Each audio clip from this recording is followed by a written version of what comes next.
बातमीमध्ये आपण सुरुवात करूयात। उद्याची विजयी सभा ही जिहाद्यांची आहे असं नितेश राणेंनी म्हटलंय। हिंदूंमध्ये फूट पाडतात त्यांची विजयी सभा असं देखील नितेश राणेंनी म्हटलंय। उद्या बेहरामपाडा मोहम्मद अली रोडवर शिरकुर्मा वाटला जाईल। नितेश राणेंनी ठाकरेंच्या विजयी मेळाव्यावर खरमरीत टीका केली आहे।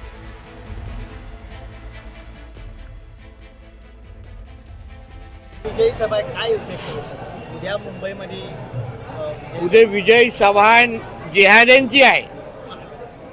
ज्यांनी आमच्या हिंदू राष्ट्राकडे वाकड्या नजरेने जे पाहणारे आहेत ते काल विजय मेळावा साजरा करतील, कारण का हिंदूंमध्ये फूट पाडून विजय मेळावा घेतला जातोय। म्हणून खऱ्या अर्थाने उद्या बेहरामपाडा मोहम्मद अली रोड तिथे शिरखुर्मा वाटप होणार आहे तिथे, कारण का जे प्रत्येक जिहाद्याच्या मनात असतं की हिंदूंमध्ये फूट पाडणं, हिंदूंना बाटणं, तेच काम या विजय मेळाव्याच्या निमित्ताने होत असल्यामुळे खरे फटाके आणि खरी शिरखुर्मा हे मोहम्मद अली रोड आणि बेहरामपाड्यामध्ये वाटली जाईल।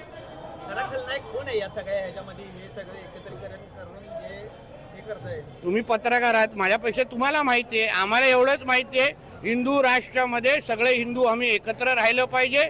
हिंदूंमध्ये कोणीही फूट पाडता कामा नये, कारण का ह्या जिहाद्यांचे जे मनसुबे आहेत ते ह्या हिंदू राष्ट्राला इस्लाम राष्ट्र बनवणं, त्याला कोणीही खत पाणी टाकता कामा नये, ही आमची भूमिका आहे।